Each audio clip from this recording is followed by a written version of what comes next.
Okay, how did I determine which wire I needed to grab to replace my trailer lights, trailer marker lights? So what I did is I pulled the plug off the back of the light housing, and you got to remember when to pull these plug-ins on most Dodges for sure. I don't know about Chevy or Ford, but they have this locking tab. So you have to pop this locking tab up in order to unlock this plug to get it on. That'll be the same for this one, and it'll be the same for the main 7-pin plug as well. You got to pop that red tab up to unlock it before you can pull the socket off. So anyways, so what I did is I turned my marker lights on, and I have a test light here, and then what I did is I probed the sockets around here until I found the one that came on, which is this one in the top right corner. So looking at that, I identified that it was a yellow, or a white wire with a yellow stripe on it. So that is where my marker lights are coming from. So then what I did is I tied into that wire, spliced into it with solder, and soldered the connection, just bared the shielding on here, and soldered another white wire on it. But how I identified it is I put a piece of yellow heat shrink on it, so I know whether it is the yellow with white. So then that yellow with white now comes up to a wiring harness. I built this wiring harness long enough so I could store this thing behind this fixture in the up at the trailer box. That gets it way out of any of the weather that's this truck will face when it's running around in the mud. So anyway, so a long wire. So I got that wired into the number 86 plug on my relay. So I'm feeding my power from my switch. So I'm retaining my light switch on the dash to operate the trailer lights. Very simple. So anyway, so my switch power goes into 86, and then it runs over, I believe now, to 85, and it grounds out on the 85. And the cool thing about this is how I picked up my ground is on a Dodge, you have a flat 4-pin connector hanging underneath the bumper, and I use a 7-pin to 4-pin connector on here because I like that connection a lot better. It's out of the rocks and the debris. So I abandoned my trailer plug. I just cut the plug off. That gave me a source of ground, and it gave me a source for the marker light circuit that comes from here. So then what I did is I ran my white with yellow up to my 85 pin on here, and then white is my ground in this situation. And I ran my white because it's white on the 4-pin. So then I went to the 4-pin wiring, and I tied into the ground on the 4-pin wire that I had stripped off. So I stripped that off and solder connected the ground to my hanging 4-pin. So that got me that one. And then 7-pin connectors on a truck will normally have 12 volts all the time. So it's all the time 12 volts, right?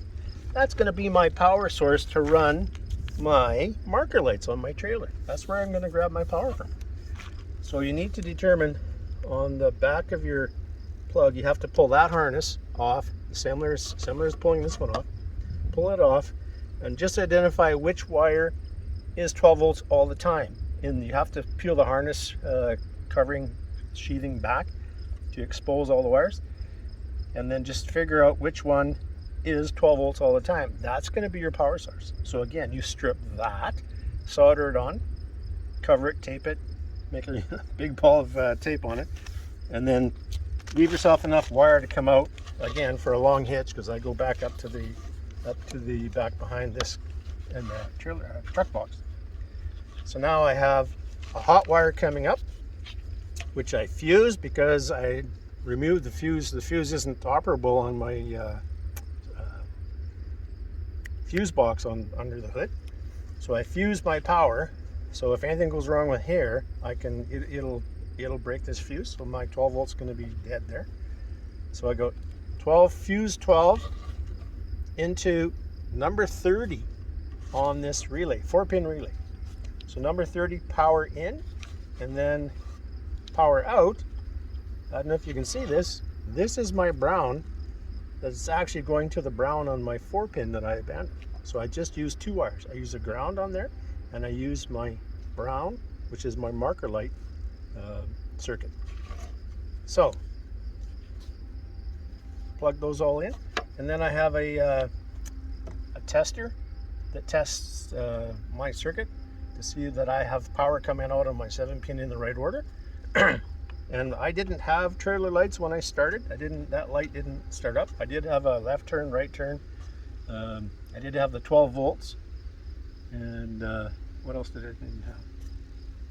Yeah. So I didn't, my trailer marker light was dead. So now that I've done this, put this thing in here, got the relay all fixed up, I now have a trailer marker light on my 7-pin. That tells me that my circuit is good.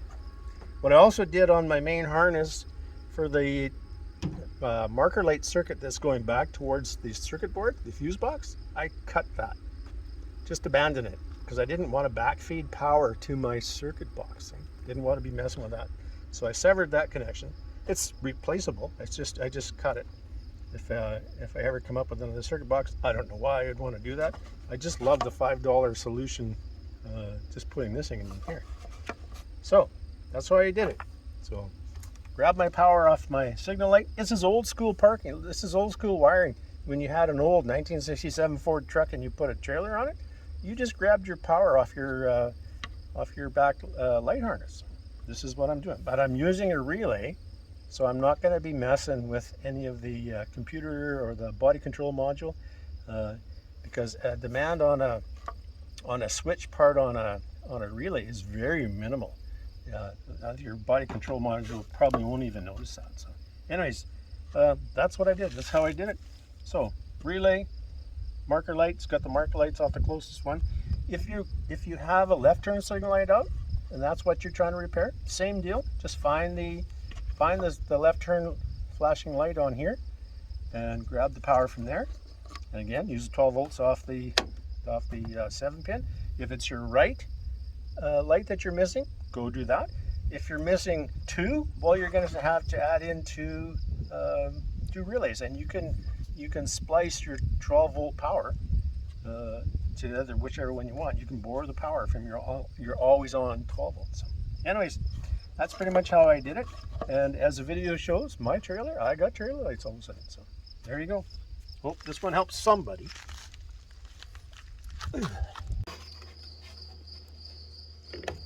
As we can see now, all the circuits are working on this tail light circuit. Every light's working.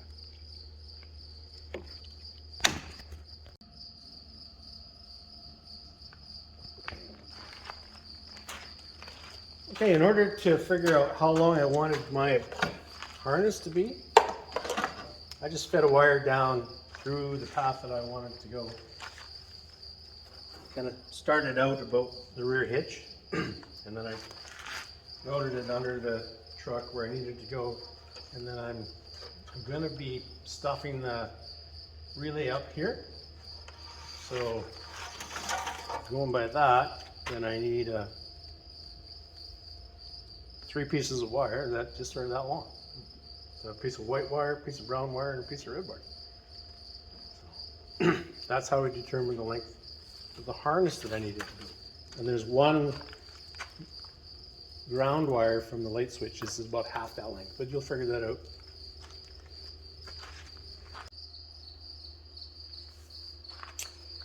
Okay, to finish this off, now that I've fished my harness, my relay harness, and my harness for my light back. So what I'm going to do is I store this thing up here, and how I get it to stay is I cut a piece of punu, wrap that around there, and then I just jam it up here as high as it'll go.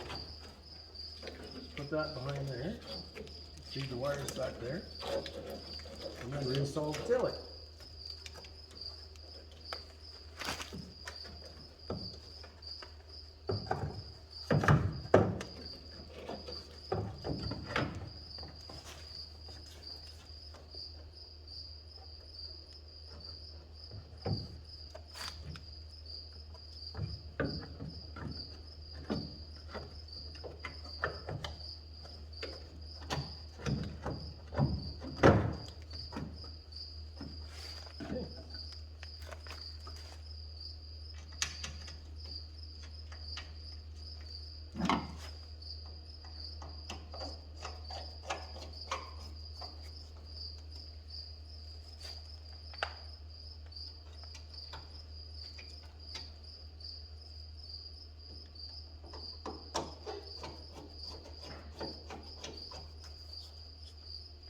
that's it. So I've actually, I put this together and I've been running it for approximately a month.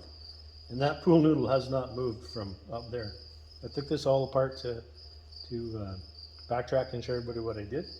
So anyways, so she's been running with the pool noodle back up here for a month. I would say if you double check that you're right, if it moved at all, yeah, then tie strap it to something. But right now the pool noodle is working fine. So the next video will be with the, or the next part of this video will be the truck and trailer hooked up.